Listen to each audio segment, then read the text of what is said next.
Сайн уу хүмүүс минь бүгдээрээ шинэхэн бичлэгээр уулзж байна. Зодгоо цагаан сарын баяр болох байгаа учраас Монгол үндэснийхээ хувьцыг өмсөд энэ удаагийн бичлэгээ хий гэж бодлоо. Тэгээд энэхүү бичлэгээ битүүний өмнөх өдөр оруулъя гэж ерөнхийдөө бол төлөвлөд байгаа. Яагаад гэвэл таад мань яг их цэвэрлэгээгээ хийгээд тэгээд яг баяртаа зориулаад бэлтгэл ажлуудаа хийж явахдаа одоо чихвчээрээ ч юм уу те энэ бичлэгээ сонсох байх гэж бодож байна. Тэгээд яг би өөрөө дотроос бодоод л байна л та хүмүүс ер нь намайг юм хийж явахдаа илүү их сонсдог байх гэж бодоод байна.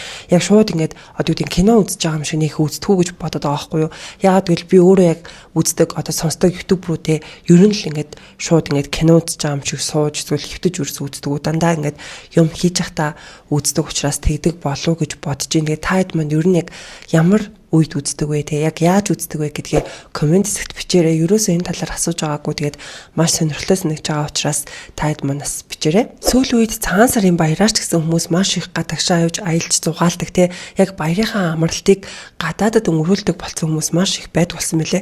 За хэрвээ тийм хүмүүс сонсч ивэл таад мань дататай юм юуны симцэг юмнаас аваарай.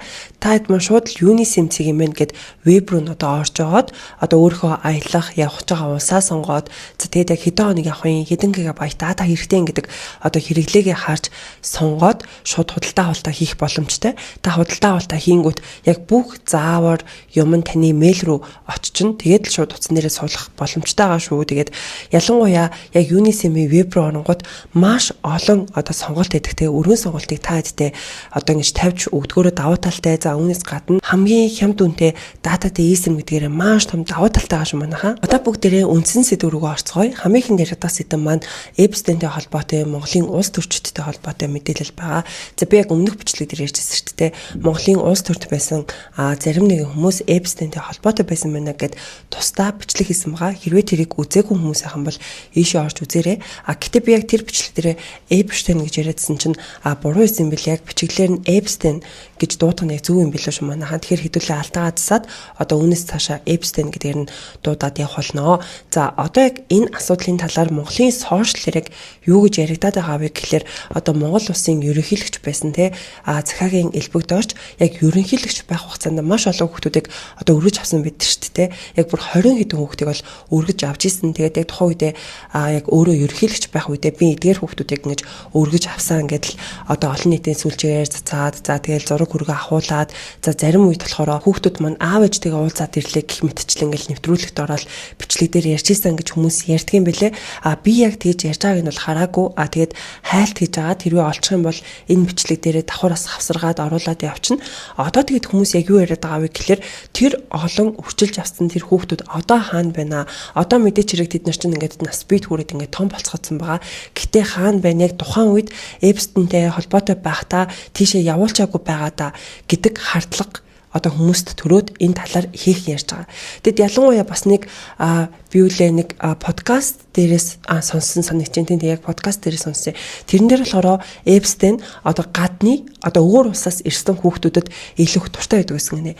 Яагаад тийм хүүхдүүдэд дуртай байдаг гэсэн бэ гэхэлэр тэр хүүхдүүд нүг хүүхд учраас англи хэл дээр ярьдаг. Тийм болохоор ингээд хоорондоо ярьж байгаа зүйлүүдийг ойлгодгүй учраас одоо гадны хүүхдүүдэд дуртайсан гэж байгаа байхгүй юу. Тэгээд энэ талаар олон одоо пост нийтлэлүүд одоо ороод те хүмүүсийн одоо олонний анхаарлыг энэ асуудал татж байна гэх мэтчлэн одоо энэ постууд ороод явж байгаа байхгүй юу.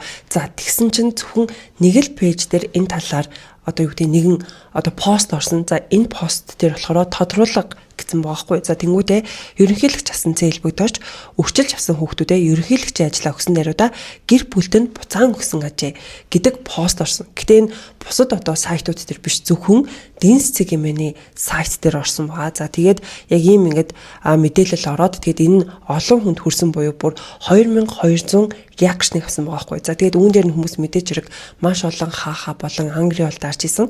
Гэтэ хүмүүс яг одоо энэ нийтлэлд юу гэх 100% бол итгэхгүй байгаа. Яагаад гэвэл одоо хүртэл элбэгдэж өөрийнхөө одоо юун дээрээ пэйж дээрээ те ямар нэгэн постор ч юм уу бичлэгээр ч юм уу мэддэгдэл бол хийсэн юм ингээд байхгүй байгаа. Яг энэ асуудал дээр эрх мэдлийн сүудэр гэдэг Facebook пэйж дээр яг энэ пэйж админ 26 минутын бичлэг хийсэн байгаа байхгүй юу. За энэ бичлэг дээр болохоор X ерөнхийлөгч элбэгдорч танаас хариу талбар хүлээж байна. Өргөж авсан 28 хүүхэдтэй нь хэрхэн хаана амьдарч байгаа вэ гэдэг одоо энэ асуултыг тавиад 26 минутын бичлэг хийсэн байгаа. За энэ 26 минутын бичлэг дээр яг юу ярьдаг вэ гэхэлэр одоо яг тэр ерөнхийлөгч асан элбэг дорж одоо яг тэр 28 хүүхдтэйгээ хамт зураг авахулсан тэр зургийг ингээд хэвлэж байраад одоо яг энэ хүүхдүүд хаана нэ одоо мэдээж хэрэг том хүн болсон тэгээд зарим нь ажил хөрвөл хийгээд явдгийг бол үгүйсэхгүй.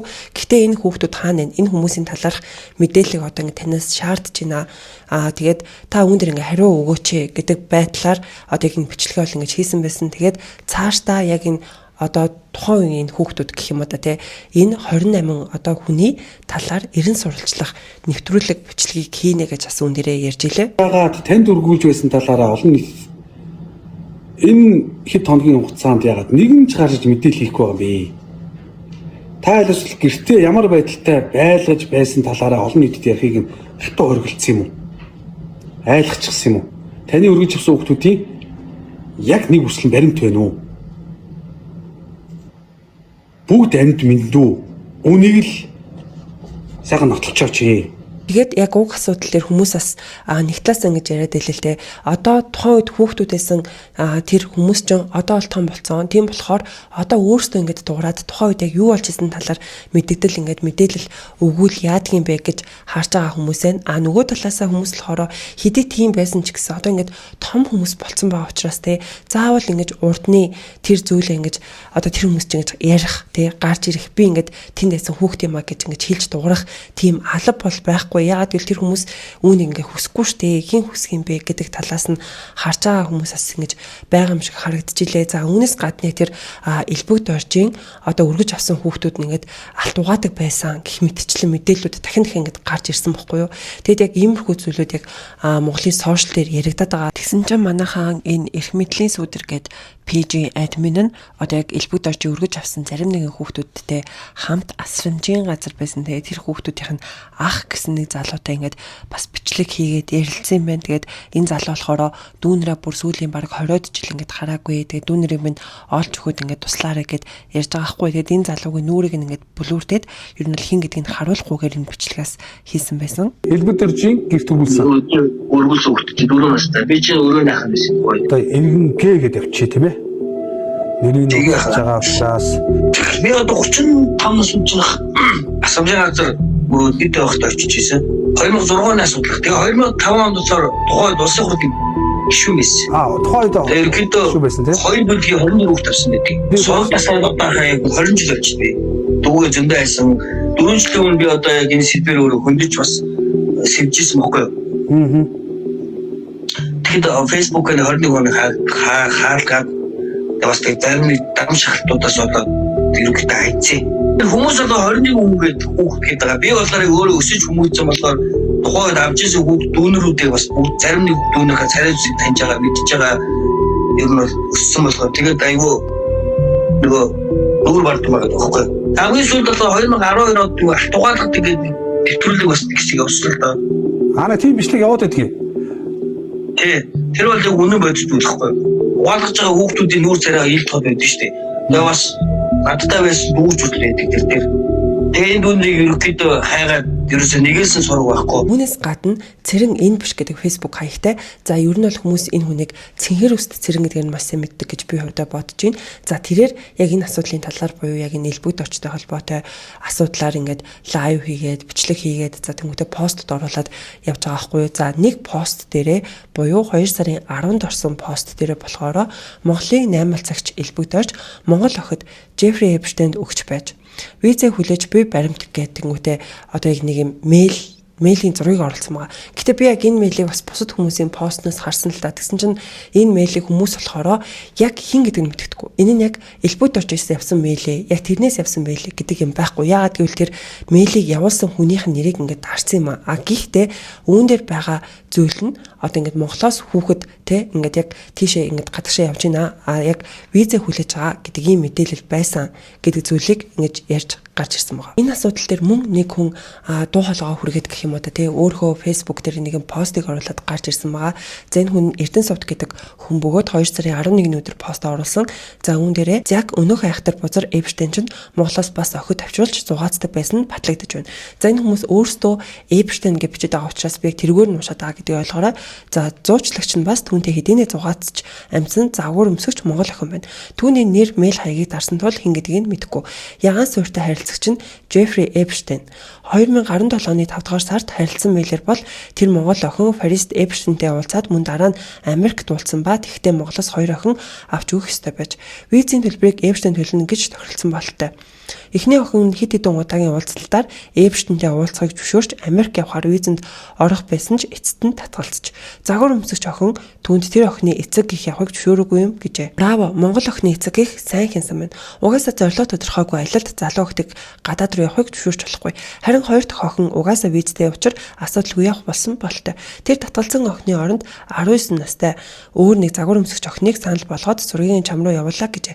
Мөн тэр охинтой ярьсан бичлэг 6 явуулсан байх юм. Эцэст нь 2017 оны 5 сарын 16-нд Монгол охид ирсэн хамтдаа удахгүй уулзцай үнсийгээд мэйлээ тусгаж. Тэгээд постныхоо өсгөлд асуулт. Энэ охин хин бас хин түүнийг Эпштейнд зуучлав. Хэрв тэр загвар өмсөгч охин ажлын хуурамч санал хүлээж аваад бэлгийн хүчирхийлэлд өртсөн бол Эпштейний хохирчдын хооронд нэр усаа нийтэд зарлуулахгүй гэж хэлээд баталгаа өгч шалгуулад Эпштейний зангаас хохирлын мөнгөг гаргуулж авах бүрэн боломж бий шүү. Одоогийн байдлаар 320 сая гаруй долларын төлбөрийг Эпштейний эд хөрөнгө хариуцсан хорооноос түүний хохирогч охид бүсгүйчүүдэд төлөд байгаа. За тэгэхээр нөгөө хохирогч гэдэг охид бүсгүйчүүдэд бол ийм одоо хохирлын төлбөрийг бол ингээд өгч байгаа гэдэг зүйлийг бас үн дээр ингэж дурдж өгсөн байна. За тэгээд мэдээж одоогоор баримт баталгаа хүлээж байгаа хэдэн зуун охид цаана байна гинэ. Тэгэд энэ бол бүр үнэхээр ийм аимшигтай те бүр ийм аимшигтай том хэрэг болсон байгаа байхгүй юу? Одоо бас л YouTube-ийн сувгууд дээр те яг энэ одоо хэрэг асуудлын талаар ингээд яригцаар л байгаа. Бүр илүү их нотлох баримтууд гарч ирээд илүү олон хүмүүс энэ талаар ярьсаар л байгаа. Мэдээж та хэд мөн ч гэсэн энэ талаар харсан байх гэж бодож байна. Одоогоосаа энэ сэдв чинь бүр ингээд дэлхийн техник хамраад бүхэл сошиал одоо платформуд дээр бичигдэж байгаа шүү дээ. Одоо X дээрч бичигдэж байна, Threads дээрч бичигдэж байна. За тэнгуүдээ Instagram, Facebook, YouTube дээр ч гэсэн бүр ингээд маш их мэдээлэл явж шүү дээ. Тэгэд Google дээр мэдээж хэрэг хайх юм бол бүр маш их мэдээлэл гарч ирэх нь бас ойлгомжтой. За тэгсэн чинь энэ одоо асуудал дээр бас ерөнхийлөгч асан Батулгын нэр одоо дурддагдаад байсан шүү дээ. Эпштейнтэй бас ингэж холбоотой байсан. Одоо ерөнхийлөгчийн сонгуульд өрсөлдөхтөө түүнээс ингэж тусламж авсан гэх мэтчлэн зөвлөд яригдаадсэн шүү дээ. За тэгсэн чинь сүүл бас сэтгүүлч нар одоо ерөнхийлөгч асан Батулгатай ингэж таарад одоо ингэж энэ асуудал дээр ингэж таны нэр дурддагдаад байна. Та үүн дээр ингэж тайлбар өгөөч гэдэг зүйлийг ингэж асууж одоо хэлсэн. За тэгсэн чинь юу гэж тийм юм ингэ байдаг юм бэ? Би бол ингэж ямар ч юм холбоогүй тийм зүйл бол байхгүй гэдэг одоо ийм тайлбарыг бол өгсөн байлээ. Батлага дараа 2017 оны сонгуульд таны сонгуульд дэмжлэг үзүүлсэн гэдэг ингээ Америкийн үнэтэй холбоотой мэдээд байгаа шүү. Эпштейн гэдэг таны зөвхөн Че Гамбат гэдэг Че Гамбат гэдэг хүн тухайд мэйлээр харьцажсэн гэдэг ийм мэдээлэл байна. Тэгсэн чинь хүмүүс олон жилийн өмнө бас ингэж сэтгүүлчд өгчээсэн ярилцлагатай харьцуулаад тавьсан байгаа байхгүй. За тэр үед болохоор юу гэж асуусан бэ гэхээр Түшинбаяр авраг ингэж хүн цоцсон гэж байна. Энэ ингэж үнэн үү гэсэн чинь бас л яг уртаасан те юу гэж тийм юм ингэ байдаг юм бэ? Юу гэж ингэж Түшинбаяр авраг хүнд зооддөг юм бэ гэдэг хариултыг ингэж өгчээсэн хүмүүс энэ хоёр бичлэгийг хоёуланг нь харьцуулаад ингэж бүр хамтд нь одоо ингэж монтажлаад оруулсан байгаа байхгүй. Хүн цоцсон гэдэг юу гэж тийм байх вдэ тэр чинь та нар одоо тэр юмд одоо өнөмсдөө болох хэрэгтэй. Түшинбаяр аврах хүн зодох нь байтугай хүмүүд гар өрөхгүй. Сүүлийн дөрөв батлага дараа 2017 оны сонгуульд таны сонгуульд дэмжлэг үзүүлсэн гэдэг ингээ Америкийн үнэтэй холбоотой мэдээд байгаа шүү.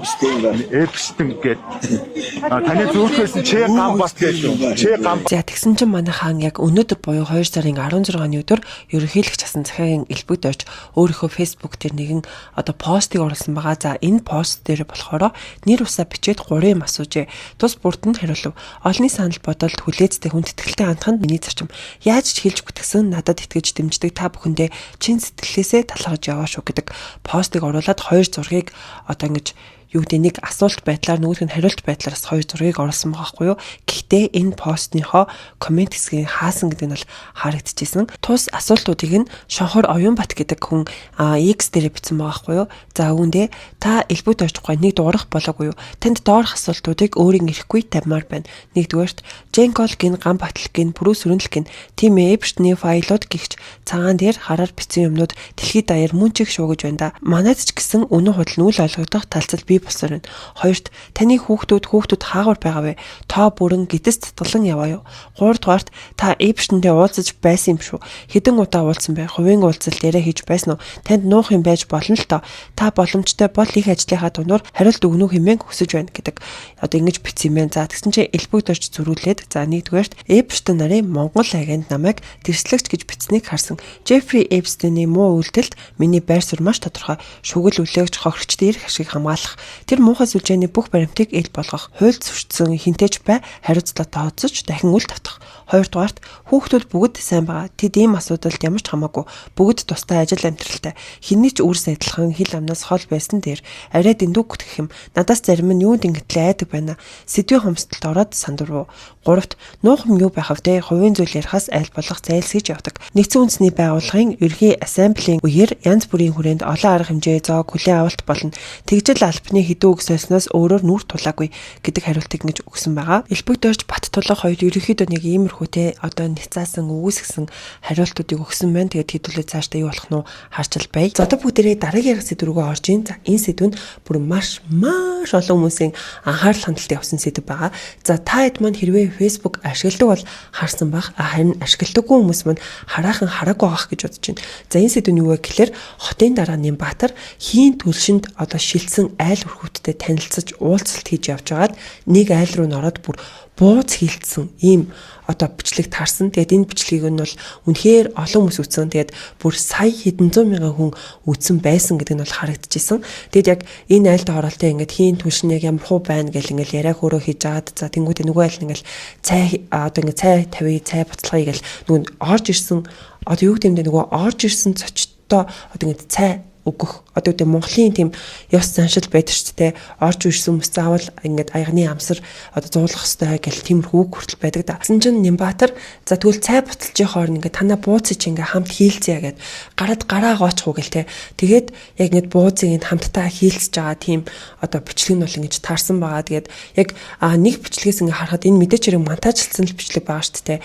Тэгэд яг хамгийн урт байсан бичлэгийг харангуут 9 минут урттай байгаа байхгүй. Тэгээд мэдээч хэрэг ингээд хэсгээр нь хүмүүс ингээд таслаад оруулаад тавьсан байлаа. Тэгэл нөгөө айлын эзэн ингээл даргаа гэлтэй Нямбатартай ингээл юм яриад тэгээд ингээ хамт бууз хийж байгаа. Тэр үйл явц ингээд сошиал дээр бүр бүүм болсон гэж бол хэлж болно. Шийдүүлээ энэ цай болж байгаа хооронд дэмий ярьж сууж байгаа. Буузнаас нэг чимгэлчгүй би гараа угаач. Гараа угаах юм байна уу? Бага гадаа энэ талаа юу аа? Бид нар шантараа дүүргийн онцгой би таныг цай чанжих хооронд бид сая би гараа яг таны хяналтан доор гараа угаасан шүү. За тэгсэн чинь мэдээж үүн дээр нь манай Монголын ард түмэн хэрхэн хандж байгаа вэ гэхлээр зарим хүмүүс нь бол тэ мэдээж ингээд дэмжээд тэ за айгүй ингээд зүв байж та өстө дараагаа дэмжин урднастай хизээж юм дарга байгаагүй хамгийн их ажил хийж байгаа хүн гэл одоо ингээд дэмждэг хүмүүс байна. Нөгөө талдаа болохоор хүмүүс одоо юу хийгээд байгаа юм бэ тэ юу ийм айлд ороод бууз хилцэх вэ? Яг үндэ татвар төлөгчдийн мөнгөөр цалинжаад ажил хийгээд явж иж одоо ингээд бид бүгдээс гарч байгаа мөнгөөр зүгээр айлд ороод бууз хийнэ гэж одоо юу гэсэн үг юм бэ гэд ингэж уурлаж бухимдж байгаа хүмүүсээс харагдчихсэн. Нөгөө талаасаа бүр одоо үүгээр ингэж жок хийж байгаа тийм айгүй ингэж жоохон юу гэдэг ийм инээдтэй пост хийж байгаа хүмүүс бүр бас ингэж гарч ирсэн байгаа. За жишээлбэл яг нэг пост дээр болохоор бүр ингэж Нямба гэдэг тэнгуүтэй ийм бууз ууттай бууцны зураг аахгүй. Тэнгуүтэй Нямба гэх мэтчлийн ийм одоо зураг оруулж байгаа хүмүүсээс харагдсан байгаа. Яг эдгээрээс гадна одоо ингэж хуваараар ингэж айлуудад очиж бууз хийгээд байгаа юм уу? Манай хуваар яг хизээвэ гэх мэтчлэн пост бичиж байгаа хүмүүс харагдчихсан. За эдгээр нэг нь яг сэтгүүлч өнөр цэцэг бас яг иймэрхүү утгатай нэг постыг бол өөрийнхөө сошиал дээр оруулсан байлээ. За зарим хүмүүс болохоор тий манайх ингэж буузаа хийн шүү Нямбатараа ирээрээ гэх мэтчлэн бас постуудыг оруулж исэн. За тэнгуүтээ бас AI-аар ингэж Нямбатарын бичлэгийг янзлсан байгаа хгүй. Тэгэл яг бууз хийж байгаа байдлаар тий бичлэгийг янзлаад оруулсан иймэрхүү зүйлүүд ингэж харагдчихсан. Одоо бүгдээрээ дараагийн ярих сэдвүүд рүү орцгоё. За энэ сэдвүүд нь олуулаа буюу бүлгээрээ нийлээд одоо бусдад гим хохирол учруулсан иймэрхүү сэдвүүд байгаа. За эхнийх нь 2 сарын 13-ны өдөр довчцгийн мендэр орсон мэдээлэл байгаа хгүй юу. За үүн дээр болохоор санхүү өгнө гих зараар дуудаж хүчиндэх, дээрэмдэх, гэмт хэрэг үлддэг бүлэг этгээдүүдийг баривчилжээ гэдэг ийм мэдээлэл орсон. За энэ дотор нь 2026 оны 2 сарын 2-ны өдрийн тэг цагийн орчимд санхүү авна гих зар байршуулсан эмэгтэйчүүд Чингэлтэй дүүргийн нутаг дэвсгэрт байрлах орон сууцд очоод үл таних 25-аас 30 орчим насны 7 эрэгтэй хүн хутад тулган бэлгийн хүчирхийлэл үлдэж биедэн халтан зодож банкны данснаас нь сая 700 төгрөгийг өөрсдийн данс руу шилжүүлжээ. Мөн гар үцгийг нь дээрэмцэн гэх дуудлага мэдээлэл цагдаагийн байгууллагт бүртгэгдсэн байна. Дуудлагын дагуу Чингэлтэй дүүргийн цагдаагийн газрын эрүүгийн цагдаагийн тасгаас хойшлуулшгүй ажиллагаа явуулж эргэн М, Б, Ц нарыг сэжигтэй 8 этгээдэг шуурхай олж тогтоон байвчилж эрүүгийн хэрэг үүсэн яллагтагчаар татаж цагдаа хорих таслан сэргийлэх арга хэмжээг аваад байна. Уг этгээдүүд нь бүлэг зохион байгуулалтаагаар санхүү авна гэсэн зарын дагуу эмэгтэйчүүдтэй холбогдсон тодорхой цэгт дуудан ирүүлж биед нь хүч хэрэглэн хүчиндэх, дээрэмдэх гэмт хэрэг үйлддэг болох нь тогтоогдожээ. Иймд хуурамч зар мэдээлэлд итгэхгүй байж өөрийн эрүүл мэнд амь насанд аюул учрахаас урьдчилан сэргийлэхийг цагдаагийн байгууллагаас сэрэмжлүүлж байна гэдэг ийм мэдээлэл орсон. Гэхдээ би яг сүүлд нэг залуугийн бичлэг үзэхгүй. Тэр залуу болохоор тэр бичлэг дээр яг ийм санхүү өгнө авна гэсэн зарууд руу залгаад яг тэр хүмүүс юу гэж хэлж ийн гэдгийг одоо ингэ сонсоод нэг юм туршилт маягийн те бичлэг хийсэн бохгүй. За тэрэн дээр болохоор тэр охтууд одоо ингэ цагийн 200 мянга гэлтэл насын насангууд 21-тэй 22-тэй гэх мэтчлэн яриад за тэмүүтэ зарим нь болохоор ингэ байр нь бэлэн угаас яг энэ буудалтай тэгээд энд угаас ингэ хүрээдэр гэж хэлж байгаа охтууд байдаг. Зарим нь болохоор хаана юм бэ гэх тэнгууд одоо нөгөө залууч ингэ нисгэд гэж хэлж байгаа хгүй. За тэгсэн чинь нисгэд юм уу за яваад очиж болно гэл хариулж байгаа тэр дүр зургууд бол харагдчихсан л да. Гэтэ зүгээр ингэж бодохоор штэ тэр биеийн үнэлэх гэдэг зүйл бол угаасаа манад ингэж хүлэмжшүүрдэг. Тэгээд тэр нь угаасаа маш буруу зүйл. Гэхдээ тэр хүмүүс бас ингэж өөрсдөө эрсдэлт оруулж байгаа хгүй тий. Би яг тэр яриаг нь сонсонгуудаа хаа дуудсан газар нэгэд очдог хүмүүс бас байдаг юм байна. Гэтэ тэнд нь яг хэн юу хүлээж байгааг ингээд тэр хүмүүс мэдгүй штэ гэж би яг бодож ирсэн байхгүй юу. Ялангуяа сүүлүүд ингээл те хүний амь насанд ингээд хүрсэн ялангуяа Монголд иймэрхүү асуудлууд бол зөндөө гарч штэ. Тэгээд яг энэ талаас нь харсан ч гэсэн яагаад чи надад нэг тийм юу санагдаад эвгүй юу гэдэг те тэр хүмүүс буруу зүйл хийж байгаа тэр нь бол тодорхой. Гэхдээ бас өөрсдийнхөө амь насыг эрсдэлд оруулж ийна гэж харж исэн чи яг энэ мэдээлэл ингээд гараад ирж байгаа байхгүй. Тэгэхээр одоо мэдэхгүй байна. Үнэхээр одоо яг юу ч л мэдгүй л байлаа. Гэхдээ иймэрхүү асуудлууд бас ингэж гарч ирж байна. Ер нь гэхдээ те тэр биеэ үнэлэх, стрипт ажиллах гэдэг зүйлүүд бол яаж ч утсан буруу зүйл. Тэгэхээр зүгээр л эртхэн өөрийнхөө одоо карьерийг босгоод эртхэн яг цэвэр ариун хөдөлмөрөөр одоо ажил хөдөлмөр хийгээд суралцаад тэгэд ингээд карьераа босгоод явах нь ямар зүг байгаа хгүй юу. Одоо магадгүй те ингээд залуухан нэг 20 эдхэн настай за ингээд нэг амар хэлбэр аргаар ингээд мөнгө олох гээд те. Гэтэ тэр нь өөртөө өөрийгөө үнэлэх үнэлэмж ч гэсэн байхгүй болно штэ. Тэгэд нөхөртэй болно, хөгшрөн ер нь л одоо хийж байгаа зүйлүүдтэй тэр хүмүүс ирээдүйд ер нь ингээ насны явах тусам амар харамсах байх л гэж би хувьдаа бодоод байна л та. Гэтэ яг үндэ мэдгүй л байна л та. Тэгээд зүгээр эртхэн л ингээ карьераа босгоод ингээд явахын оронд тийм зүйлийг сонгоно гэдэг бол өөр айгүй буруу зүйл юм шиг бол надад санагдаж байгаа. Бас яг сүүлд нэг Facebook групп дээрээс харсан байхгүй юу. Тэгсэн чинь тэрнэр ингээ нэг хүн нэрээ нуугаад ингээ бичсэн байгаа байхгүй. Ингээд охин маань ингээ стрипт ингээ ажиллах юм байна. Уг нь охиндоо бол үнэхээр итгэдэг байсан. Одоо цаашдаа бол итгэж чадахгүй нэ гэд бас нэг тийм пост явж исэн л та. Тэгэд энэ мэтчлэн бас айгу хэцүү байхгүй те. Бас нөгөө талаасаа хүүхдүүдтэй хараа хилдэ тавиад яг хаагуур юу хийгээд явж байна, хинтээ нийлээд явж байна гэдгийг харахгүй бол бас айгу юм хэцүү байгааз.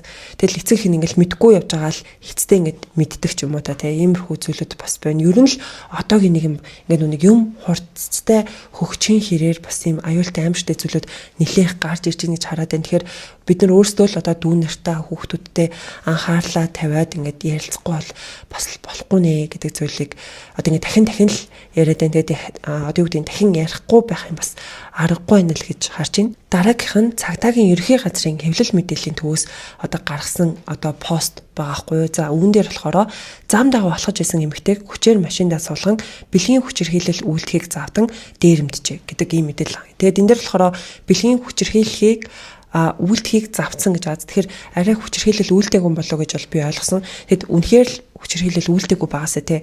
Энэ одоо Үнэхээр амар байгаа зү зүгээр л зам дагуу ингэж явж байгаа л зөв нэг машинд одоо үүд ингээл чихүүл суулгаал ийм аимшигтай одоо хэргийн одоо хохирогч болж байгаа байхгүй. За тэгээд цаашлаад сонгоо хайрхан дүүргийн нутаг дэвсгэрт манай охиныг согтуу хүмүүс машинда чихэж суулгаад хүчин тэх гэж оролдож цөмхтэй эд зүйлийг нь аваад явсан байна гэх дуудлага мэдээлэл бүртгэгдсэн. Уг хэрэгт мөрдөн шалах ажиллагаа явуулахад 30 настай эмэгтэйг 16-аас 20 насны А нарын бүлэг итгээд согтууруулах хундааны зүйл хэрэгэлсэн үедээ тээврийн хэрэгсэлтэй хүчээр сулган хүчирхийлэхээр завдаж дээрэмсэн болох нь тогтоогдсон.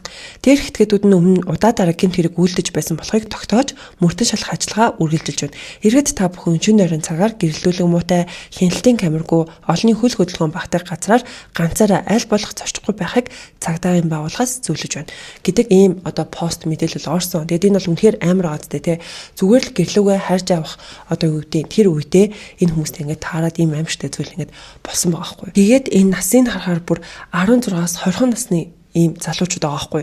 Яг л нөгөө нэг сурагч, оюутан байх насны дээр явж байгаа ийм хүмүүс байгаа байхгүй уг нь. Тэгээд ингээд бүлгээрээ нийлээд ер нь бол ийм хэрэг төвөг ингээд хийгээд л явдаг юм шиг байна л да. Тэгээ энэ ингээд удаа дараа ингэж хэрэгүүд хийж гисэн болох нь ингээд тогтоогцсон ингээд энэ пост дээр ингээд орсон байгаа байхгүй юу. Тэгэхээр одоо нөгөө талаасаа бид нарс ингээд сонор сэрэмжтэй байх хэрэгтэй маань оройн цагаар ингээд аль болох ганцаараа явахгүй олуулаа тий одоо ингээд ганцаараа явсан ч гэсэндээ уртаасаа ингээд гэрээсээ одоо нөхрийгөө ч юм уу аав ээжигээ ч юм уу тосуулдаг байхгүй бол болохгүй маань тэгээд одоо ингээд хүмүүс бас ингээд ярьдаг л байсан шүү дээ хотын захуудаар гэр хорооллороо энэ камер гэрэлтүүлгээ тавиад өгөөч гэл айгүйх ярьдаг тэгээд би ч бас ингээд тэр камеруудаа ингээд тавиад гэрэлтүүлгүүдтэй ч гэсэн илүү их хийгээд өгөөсэй гэж хүсэж байна. За үүнээс гадна ер нь ингээд охид эмэгтэйчүүд маань оройн цагаар ганцаараа явахдаа маш юм анхааралтай байхгүй бол бас болохгүй байна. Би мөн иймэрхүү зүйлүүдийг ингээд бичлэг дээрээ яриа л гэдэг нь та хэдийгээ бас ингээд анхаараасай тэ нэг талаасаа дүүнраа хүүхдүүдээ ер нь иймэрхүү амар зүйлүүд гараад шүү. Ер нь цаашдаа анхаараасай гэдэг үүднээс нэгдүгээрт ярьдаг. Хоёрдугаарт болохоор мэдээж хэрэг нөгөө гадаадд байдаг монголчууд маань ихээхэн сонсдөө шүү дээ тэ. Тэгээ тэр хүмүүс манаас Монголд юу болж гинэ гэдгээ сонсох дуртай байдаг. Ирээдүйд бас мэдээж хэрэг Монголд ирж амьдрий гэж боддог хүмүүс байдаг бах гэж бодож байна л да. Тэгээд яг Монголд иймэрхүү зүйлүүд болж байна. Таад манд гадаадд байжгаад Монголд ирэхэд Монголд иймэрхүү зүйлүүд бас байна шүү. Тэгээд Монголд ирэхдээ одоо эдгээр дээр бас ингэж анхаараарай гэдэг үүднээс их ярьдгийг шүү гэдэг зүйл бас хэлхэн зүйтэй байх гэж бодож байна. Одоо бүгдээрээ дараагийн ярих сэдв рүү орцгоё. За энэ сэдв нь бас яг энэ 7 хоногт олон хүмүүсийн анхаарал хандалтыг авсан сэдв байгаа. За тэгээд л хүмүүс цэцэг бямба уйллаа гэдэл нэлээ их бас ярьж байгаа нь харагдсан. За энэ нь яг яасан бэ гэхээр 2 сарын 9-ний өдөр цэцэг бямба өөрийнхөө Facebook дээрээ 19 минутын урттай нэг бичлэгийг оруулсан байгаа хгүй. За энэ бичлэг дээр яг юу ярьдаг вэ гэхлээр тэрээр ингээд одоо Солонгос руу яваад тэгсэн чинь яг тэр Солонгос одоо хил гайлийнхан байгаа шүү дээ. Тэгэл яг Мятын онгоцоор ингээд нисээд оцсон байна л да. Тэгээд 20 гаруй жилдээ бараг л сартаа нэг удаа ингээд Солонгос руу ингээд нааш тааш ингээд нисчидэг гэж байгаа хгүй. Тэгээд энэ удаа болохоор яг бага насны хүүхдтэйгээ хамт яваад за тэгсэн чинь яг ингээд хилээр гарах гэсэн чинь та одоо ингээд жоохон хүүхдтэй байна. Тийм болохоор дипломатчдын ордог тэр хаалгаар ингээд ороорой гэд өөр тийш ингээд явуулсан гинэ. Тэрэн дээр нь яваад очсон чинь 20 минут хүлээлгээд тэгээ яг юу болоод байгааг ойлгохгүй те ингээд яасан болоо юу нэг ингээд болохгүй юм болоо гэд асуугаад ингээд очсон чинь шууд тэр гайлийн ажилтан нь чимээгүй гэд ингээд бүр ингээд ойрлоод айгүйх ингээд ууралсан гинэ. Тэгээд ууг нь нөгөө бизнес уулзалтуудаа тавуулсан. Тэгээд нааш цаашаа ирэх ингээд онгоцныхоо тикетүүдийг авцсан. За үүнээс гадна бүр уус ингээд очих нь ингээд ойлгомжтой юм чи мэдээж хэрэг нөгөө зочд буудлаач гэсэн ингээд захиалсан байгаа штэ.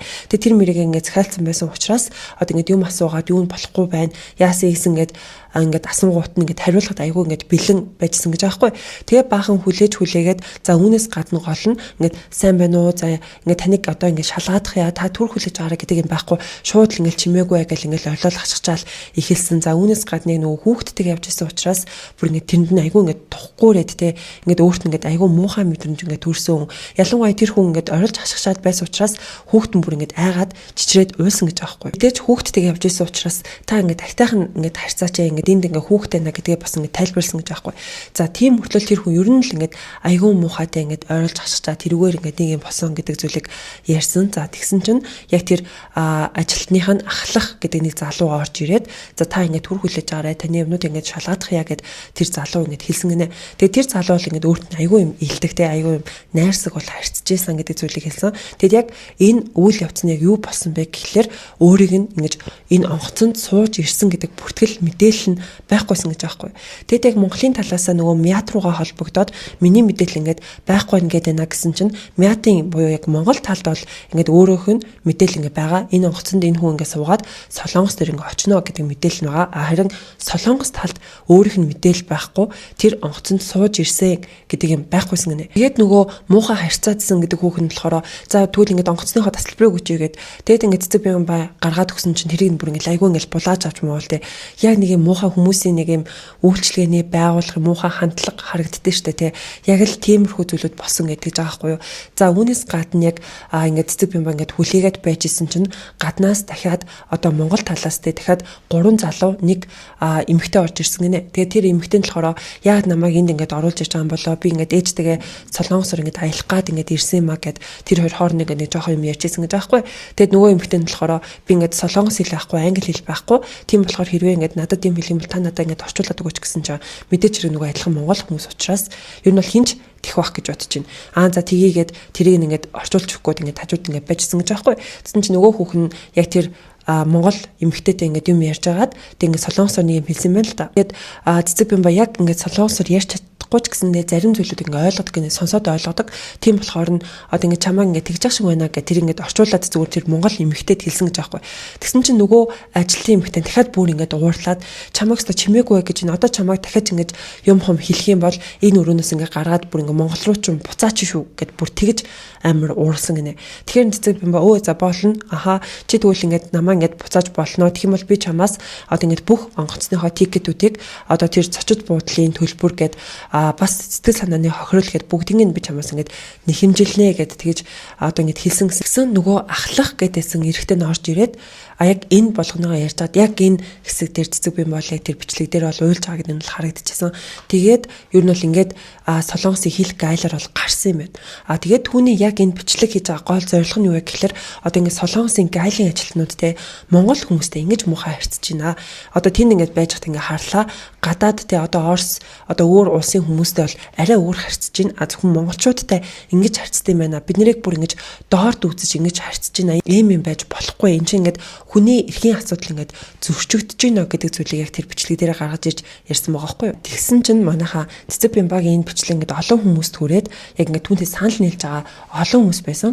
Ингээд яг зөвөө солонгос бол угаасаа яг тэгдэг ингээд хэл гайлах нь айгүй муухай ааштай. Тэгэл ингээд буцаах те одоо ингээд яг тэндээс буцаах тохиолдол бүр ингээд үнхээр их байдгаа гих мэтчлэн ингээд ярьж байгаа хүмүүс байна. Нөгөө талдаа болохоор түүнийг бас ингээд буруутгаад те одоо ингээд яг Монголд байдаг те ингээд одоо юу гэдэг сошиалэр байдаг энэ зангаа тэр гадны улсын хэл гайл дээр ингэж гарах гэлээ тэр ингээ өөрийнх нь ингээ буруу тэр ингээ Монголтой ингээ инфлюенсерч буюу олон хүн таньдаг байж болно. Гэтэл солонгост очиод хүмүүс ингээ танихгүй мэдгүй яг л тийм байгаа штэ. Тэр хүн бол яг л ажиллаа хийж байгаа гэдэг өнцгөөс харж байгаа хүмүүс байна. За эдгээр хүмүүсийн нэг нь болохоор нөгөө маркетизм гээд бас юм одоо юу гэдэг рил хийдэг те бас ингэж нэлээд одоо өөрийнхөө дуу хоолой хүргэдэг нэг эмэгтэй байдаг штэ. Тэр бас ингэж нэг бичлэг хийсэн байгаа байхгүй юу? Тэр бичлэг дээр болохоор цэцэг бян багч ингэж өөрөх нь ингэ буруу штэ. Уус ингэ тэр хүн бол угаасаа ажиллаа хийж байгаа яалтчгүй хоёр улс хооронд одоо ингэ бүртгэхгүй байхтай ийм алдаа гардаг юм а. Тэгээ тэрийг ингэ чимээгүй хүлээгээд байж байхгүй. Тэнд ингэ чимээгүй бай ингэ хүлээгээ байж гээд тахтаж чимээгүй хүлээгээд байж байхгүй. Тэнд яг л нөгөө ингээл те урдаас нь нэлэм хум хилээл ингэ уурлаа. Тэнгүүт тэр хүн чинь ингэ мэдээж хэрэг уурлаа штэ. Зүгээр л тэр хүний өвөнд нь ороод байж ахгүй гэд яг тийм зүйлийг ярьсан байгаа байхгүй. Хэрвээ би яг тэр энэ цэцгийн оронд байсан бол би бол ингээд окей гэж зүгээр ингээд хүлээгээд байж ах байсан. Гэтэл өөрөө ингээд тэр хүний өвөнд ороогүй бас ингэж болохгүй гэд яг тийм бичлэг бас хийгээд тэр нь бас олон хүмүүст хүрсэн байгаа байхгүй юу. Цэцэг бян бай ихчдэр гарч байгаа асуудал болохоор юу гэдэг нэг буцаагддаг нийтлэг хандлагын ерөөсөл тэр аахгүй. Хоёр талын бүртгэлийн мэдээлэл ерөөсөө ингэ зөвөд идэг. Тэрнээс болоод одоо өөрийгөө тайлбарлаагүй хэл скуугаасаа болоод буцаагдах асуудлууд ингэ тулгараад байна. Хоёрт цэцэг бян бай шиг үйлдэл гаргадаг хүмүүс айгүй их бас байдаг аахгүй юу. Хүн be quiet гэдэг удаа дараа сануулгүйгээд та нар яаж байгаа юм юу олон яатсан ийцэн ингэ хэрүүл хийгээд ингээ хүний шаардлагыг хүлээж авахгүй тэ та нар ингэж болохгүй хүний ихэн талдлаа аснаар би хүүхдтэйгээ явж нэмчин тэгчин гэж аахгүй тэ чимээгүй бай тэнд суугаа хүлээж ирэхэд нь хоошоо налсан гэж яахгүй юу гэсэн ч үг юм те. Тэгээд дараа нь ингээд яг энэ асуудлаар Цэцэг Бямба дахин олон пост бичлэгүүдийг ол хийсэн байлээ. Тэгээд яг үүн дээрээ те Монголын одоо гадаад харилцааны яам яг юу хийдэм бэ? Энэ хүмүүс уг нь бол те одоо Монгол иргэдийг одоо тэр Солонгосыг хийх гайлах ингэж доорд үзэж ингэж одоо хандахгүй байх ажлыг гадаад одоо харилцааны яам хийх ёстой. Гэтэл хүмүүс ерөөсөө ажлаа хийхгүй байна гэдэг зүйлээр ингэж хандаж ярьсан байлээ. За тэнгуүтэй гадаад одоо харилцааны яам ерөөсөө угаасаа бидний төлөө ажиллахгүй юу ч хийхгүй. Тэгэхээр хэдүүлээ зүгээр л тэр Солонгос улсын эрх мэдэлтэй тэр байгууллагууд руу ингэж хандъя. Тэгээд Солонгос улс ч өөрөө хүний эрхийг маш их дээдэлдэг ийм улс учраас одоо бидний тэр одоо санал гомдлыг хүлээж авах хаа. Тэгэхээр хэдүүлээ тийш ингэж хандъя гэдэг бичлэгийг бас хийсэн байлээ. Яг энэ асуудлын хажуугаар бас нэг пост хүмүүст хүрээд явж байгаа. Тэгээд энэ нь болохоор нөгөө Буйна гэдэг нэг Солонгос залуу байдаг шүү дээ. Өөрт болохоор Монгол нэр гэсэн чи Буйна гэдэг нэр өгсөн. Ер нь бол ингэж сошиал дээр нэлийн идэвхтэй байдаг. Яг ингээд өөрөө монгол хэл суурчсан, монголоор контент хийдэг, нэлийн хөгжлөө контент хийдэг нэг залуу байдаг шүү дээ. Таад мань хэрвээ Facebook ашигладаг бол энэ залууг ямар нэгэн байдлаар харсан байгаа. За бас яг Золбоо ТV-гийн бичлэг дээр гарч ирсэн залуу байхгүй юу? За тэгээд яг энэ залуутай холбоотой гарч ирсэн пост нь болохоор Монгол улсад амьдардаг бүгд 8 дахь Солонгос улсын иргэн Ким Буёнг хил дээрээс виз авсан иргэдийг буцааж байгаа асуудлаар бүгд 8 дахь Солонгос улсын хууль зүйн яамд хандан өргөдөл гаргажээ гэдэг ийм мэдээлэл байгаа. Тэгэхээр Солонгос улсын иргэн те одоо Монгол улсын иргэдийн өмнөөс одоо Солонгосынхоо яамд ийм өргөдөл гаргаад одоо ингэж явж байгаа юм билээ. Тэгээд тус яамч гэсэнд яг ингэж өргөдлийг нь хүлээж авлаа гэдэг мэйл нас харагдчихсан. За манайхан одоо хэдүүл яг сүүлээсээ 2 дахь одоо ярих сэдв рүүгээ орж ийнө. За энэ нь болохоор Монголын хідэн телевизийн хоорондын за одоо юу гэмтэй beef гэр бас арай биш зөө. Яг юм маргаан энэ төр биш. Гэтээ маргаан бас биш юм уу гэвэл гэхгүй те юу ч ярьч. За ер нь бол нэг иймэрхүү зүйл болж байгаа. За энэ нь яг гол утга учир нь юу вэ гэхлээр одоо ингээд цагаан сар болохоор ч нөгөө Монголын үндэсний барилдаан болд нь шүү дээ. Тэгэд яг тус барилдааныг ингээд өөрсдийнхөө телевизээр гаргана гарахгүй гэдэг асуудал дээр ингээд телевизүүд одоо юу гэмдэ нэг юм хоорондоо маргасан мэддэл хийсэн нэг ийм үйл явцуд болоод байгаа байхгүй. Тэгэд эхнээс нь та нартай уншиж хүргэе. Энэ пост мэддэл нь болохоор 2 сарын 14 өдөр буюу Гигийн хайрын Валентины баярын өдөр орсон. За тэгээд энэ мэддэл дээр нэг хідэн телевизүүд нийлээд нэг мэддэл гаргасан байгаа байхгүй. За үүнд нь ямар телевизүүд байгаа вэ гэхлээр Монгол ТV буюу одоо энэ нэг Монгол HD байгаа шүү дээ. За Монгол HD 25, D5, TVS, UBS, Star TV, SBN. За тэгээд би энэ нэг телевизийнх нь юуг нь мэдэхгүй байна. Логог нь мэдэхгүй байна. Тэгэд би мэдээд энэ доороо текст дээр оруулчихъя. За ETV танин мэдгүй TV8 гэдэг эдгээр телевизүүд нийлээд нэг мэдээллийг оруулсан. За энэ мэдээлэлтэй болохоор Монгол улсын ерөнхийлөгч Хүрэл Сүх танаа, Монгол улсын их хурлын дарга Учрал танаа, Монгол улсын ерөнхий сайд Зандан Шатар танаа гэдэг одоо энэ төрийн одоо өндөрлгүүдтэй энэ хэдийн одоо энэ хэдэд одоо хандаж гэх юм уу да ийм мэдээлэл хийсэн байгаа. Үүнд Монгол үндэсний бүх өв соёл хэдхэн хүний өмч болж гадны компани хөрөнгө болон хуурж эхэлсэнийг та бүхэнд сануулж байна. Үндэсний өв соёл Монгол дархлаа болсон бүхий барилдааныг Рио Тинто тэргүүтэй гадны хэдхэн компани өмчлөх болоод бүтэн жил боллоо. Энэ байдалд дамжирсаар өнөөдөр Монгол төмний үндэсний баяр цагаан сарын бүхий барилдааныг аль телевизээр гаргах хинд үзүүлэхгүйг эдгээр компаниуд л шийддэг болсон байна. Гэтэл өв соёлоо хамгаалах ёстой Монгол үндэсний бүхий холбооны тэргүүн магаалж ав тэргүүтэй хэдхэн хүмүүс эдгээр компаниудад цагаан сарын бүхий барилдааныг худалдах ажлыг гардан гүйцэтгэж төр төмний бүхий барилдааныг хувийн ашиг хонжоо болон хуургасан гэж хартаж болохоор байна. Монгол бүх бол Монгол төмний өв соёл цагаан сарын барилдаан бол үндэсний бүхий холбоо аль эсвэл хэн нэгэн компани өмч бүрч биш юм. Гэтэл ард төмний өв соёл уламжлалыг дотоодын телевизүүдэд шууд дамжуулах эрхийг богдуулж монголчуудын өв соёлд ноцтой аюул учруулж эхэллээ. Өнөөдөр бүхий өргөө ард төмний хөрөнгөөр болсон цагаан сарын бүхий барилдааны байр шагнал бүгд татвар төлөгчдийн хөрөнгө мөнгө, хууль дүрмдээж ийм. Гэтэл үндэсний бүхий холбоо цагаан сарын барилдааныг өөрийн өмч мэт үзэн хэдхэн компанид худалдан борлуулж үндэсний өв соёлоо уландаа гიშгэлээ.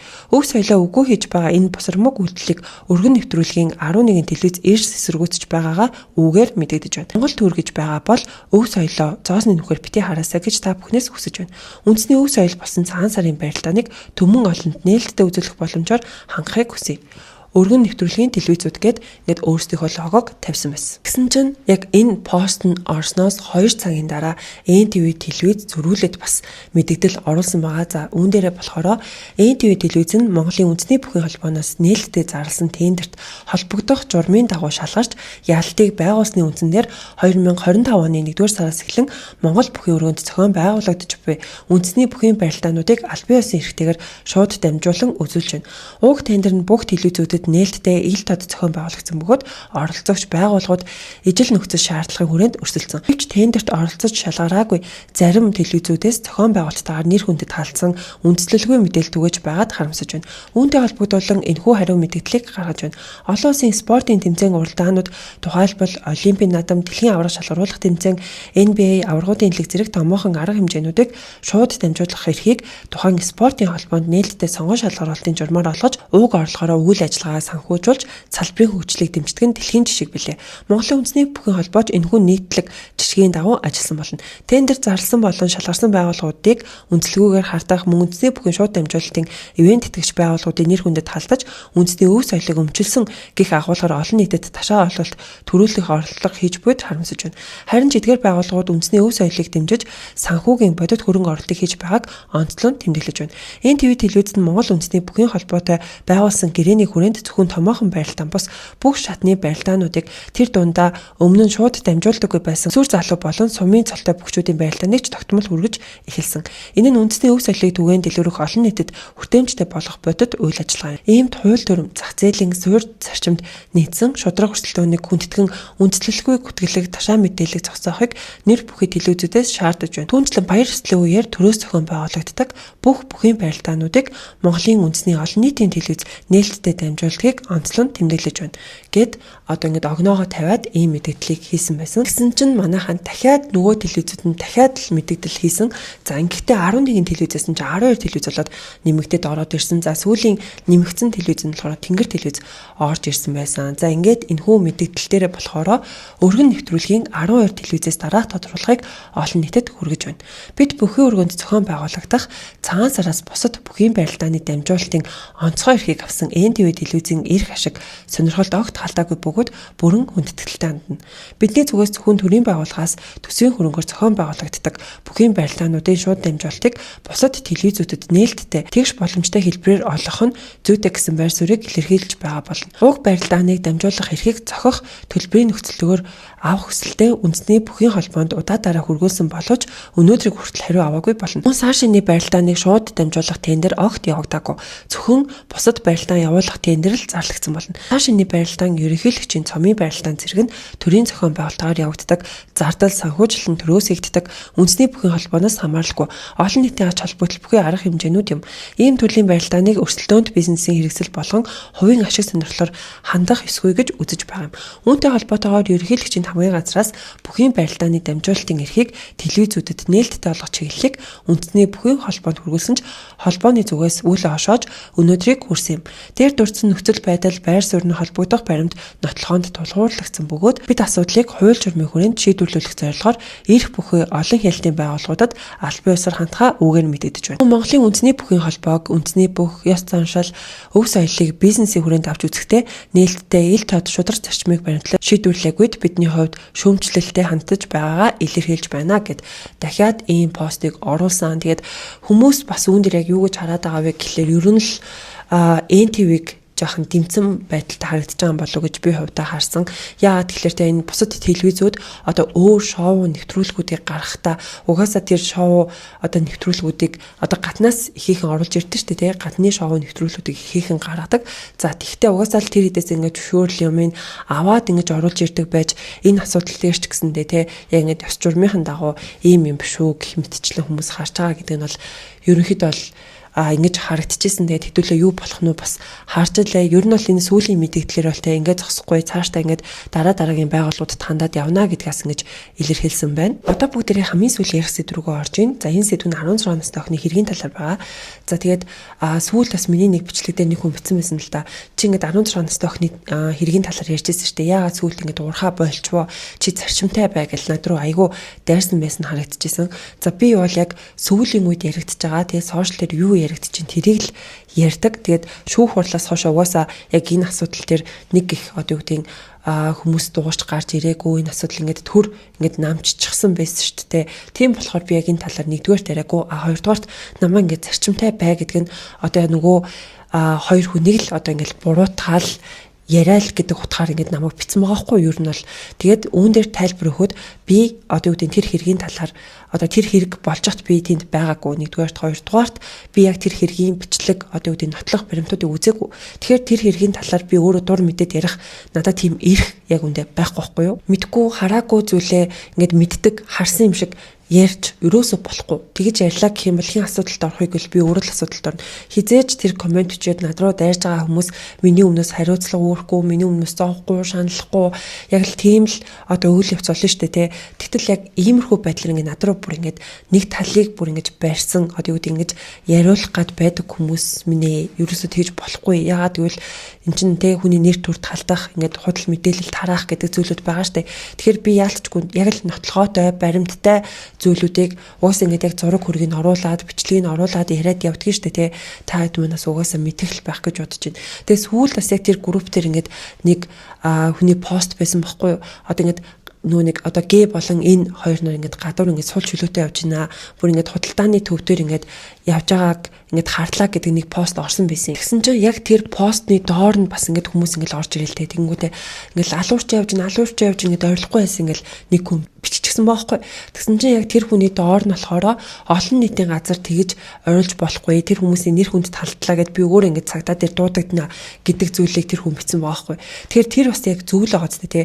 Олон нийтийн газар ч гэсэн хин нэг нэгтэй ингээд яйсэн бусаар ингэж хэлж болохгүй. Одоо зөвхөн сошиалс гадна тий олон нийтийн газар явж байгаа хүмүүсийг ингээд доромжлох, гүтгэх одоо юу гэдэг тийм юм бас байж болохгүй байхгүй. Ялангуяа шүүхтэр тэр хоёр хүний чинь одоо юугэд гаргацсан гэдгийг та хэд мань мэдчихэж байгаа шүү дээ. Тийм байхад одоо ерөөсөө тэгэж ярьж хэлж болохгүй.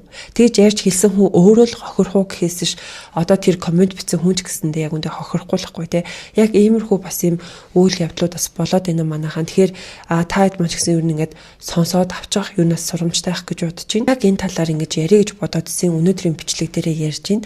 Тэгээд хэдүүлээ одоо сошиал дээр ч тэр гадуур ингээд явж исэн ч гэсэндээ те хүний нэр төрд халдах гэдэг асуудал ийм байдаг юм байна. Тэгээд үнэхээр хажууд нь байгаад хараагүй, мэдээгүй нотлохоо одоо нотлох баримт байхгүй бол ерөөсө бас ингэж хин нэгний харлуулах зүйл хийж болохгүй байна гэдгийг ойлгож авсан байх гэж бодож байна. Тэгэд энэ асуудал ч өөрөө зөрчлийн хуулиар ч юм уу да тий одоо зохицуулагддаггүй зүгээр торгуулаад өнгөрдөг ч юм уу тийм зүйл бол байхгүй. Энд чинь яг эрүүгийн хууль болоод явчихдээ юм лээ. Бүр эрүү үсэд явчдаг гэсэн үг байхгүй. Тэгэхээр бүр илүү онц ноцтой гэж одоо ингэж яригдана гэсэн үг. Тэгээ таад манаас үүнийг мэдээд авчихад нэг хэлээдэггүй байх гэж бодож байна. За яг энэ асуудалтай холбоотой сүүлд яг ямар мэдээлэл гарч ирсэн бэ гэх юм бол 2 сарын 13-ны өдөр хохирогч охины ээж нь одоо өөрийнхөө фейсбુક дээр нэгэн постыг оруулсан байгаа. За тэр пост дээр болохоор өмөөлөгч мэргэн болон сэтгүүлч шинэ хоёрт одоо ингэж гомдол гаргасан те тэрийг ингэж альбан байдлаар ингэж хөргүүлсэн байлээ. Өмөөлөгч мэргэнд бол мэдээж хэрэг яг Монголын өмөөлөгчдийн холбоонд сэтгүүлч шинэ хоёрт болохоор Монголын хэвлэл мэдээллийн зөвлөлд ингэж гомдол гаргаад өөрөө гарын үсгээ зураад ингэж аваачиж хөргөж өгсөн байгаа хгүй. За тэгээд энэ пост дээр юу бичсэн бэ гэхлээр Монгол жилмийн хувьд Монгол түмний нэгдэл асар их хүчтэйг би харлаа. Зарим их хүн эмгтэй хүний өсгүй зан чанарыг ч харлаа. Бодоод ч ойлгох ухаан алгадаа. За гингүүтээ ингээд хоёр зүйлийг гаргаж ирж бичсэн байна. За нэгдүгээр болохоор Монголын хуульчдын эрх зүйн байдлын тухай хууль, өмөөлөгчдийн эрх зүйн байдлын тухай хуульд хуульч өмгөөлөгчд урьдчилан амлалт өгөхийг хориглосон байдаг юм байна. Нийгмийн цахим сүлжээгээр болон шүүх хурлын тахимд охин үрээ алдааж өнчөж хоцорсон намайг өчүүхэн нүдийг өрөвдөхгүй, илт хүндлэлгүй хандаж басамжилж доромжилсон үйлдэлд холбогдуулан өмгөөлөгч бай мэргэнд Монголын өмгөөлөгчтэй холбооны 920-нд гомдол гаргасан. Харин өчигдөр буюу 2026 оны 2 сарын 12-ны өдөр гомдлыг маань хүлээн авсан тухай мэдэгдлээ. За хоёрт Монголын хэвлэл мэдээллийн зөвлөлд сэтгүүлч шинэ хоёр нь өөрийн цахим хуудас шинэ хоёр алтай дэнс цэгийн минь гих сайтаар олон нийтийн сүлжээнд ам хохирсон охин үрийг минь болон манай гэр бүлийн талаар буруу ташаа мэдээлэл түгэж хохирсон дээр минь дахин тохуурхах доромжлох санааны шаналл үүсгэсэн шууд санаатай үйлдэлтэнд холбогдсон холбогдолоо мөн гомдол гаргалаа. Хэрхэн яаж идхийг олноороо хүлээл үлдлээ. Миний охины бүлэг онц хэрцгий хүн амны хэрэг үнэн зөвөр шийдэгдхийн төлөө бий явж байгаа болохоос гэмбүү хүн хохирох тухай биш юм. Бичлэгүүд байгаа болно гэдэг зүйлийг ингэж бичсэн байнамаа. Тэгээд охины ээж бол тэр бичлэгүүд байгаа гэдэг зүйлийг ярьж байгаа. Нөгөө сэтгүүл шинэ уриалт тийм бичлэг ерөөсөй байхгүй гэд хэлээдсэн шүү дээ. Тэгсэн чинь ээж нь энэ постн дээрээ дахин ингэж бичсэн байна. Нөгөө пост нь мөн олон хүнд хүрсэн. Тэгээд олон хүмүүс ч одоо яг энэ ээжийг айгүйх дэмжиж байгаа гэдэг нь бол харагдчихсэн шүү дээ. За тэгсэн чинь яг энэ өдрийнх нь орой буюу яг 2 сарын 13-ны 21 цаг 28 минутанд яг энэ сэтгүүлч шинэ уриалаас өөрийнхөө фэйсбүүк дээр дахин одоо яг энэ посттой холбоотойгоор бас нэг постыг бичиж оруулсан байгаа. За үүн дээрээ болохоор мэрэгэн бит хоёрлоо дайрсан байх шиг тэр хүн өмөөлөгч юм би сэтгүүлчийн ажиллаа хийсэн. Өөр үнцэг байж гэмээр эн чинь мэдэх хэрэг тэнцвэртэй байдал юм. Ямар ч хүн эцсийн дүндээ сайн өмөөлөгчийн л тусалцаа хүсэн шүү дээ гэдэг ийм постыг оруулаад хүмүүс ингэж хаахаа болон ангри дарсан байсан бол харагдчихсан. За ингэж манайхаа энэ удаагийн бичлэгээ энэ хүрээд дуусгая. За дараагийн бичлэгээ цагаан сарын одоо амралтын өдрүүдээр хийж магадгүй. Яагаад гэвэл энэ удаагийн цагаан сар маш олон хоног амархаар байсан шүү дээ. Эсвэл бүр цагаан сарын дараа ч хийж магадгүй. Бас хүмүүс яг биччихлээ нөгөө өсвөр насныханд зориулсан нөгөө подкаста хийхээ чинь дэмжиж байгаа шүү, хүлээгээд байгаа шүү гэж бас бичсэн байсан. Тэгээд тэр подкастын ажил руу яг энэ баярыг дуусгаад орё гэж бодож чинь тэгээд юуцсан баярын дараа бас нэг зохицуулах хэсний хэдэн ажил байна. Тэр ажлуудаа юуцсан хийчээд ер нь 3 сараас эхлээд цэцэгдаад явах юм болов гэж би өөрөө дотроо төлөвлөд байгаа. Тэгээд юуцсан юу болох нь мэдээллүүдээ та нартай бас хүргээд явна. За тэгээд та хэд маань энэ хүртэл үзсэн бол лайк дараарай. Тэгээд subscribe заавал дараарай. Тэгээд та хэд маань саашиндээ сайхан шинэлэрээ хөрөх хүмүүс бин баяртай.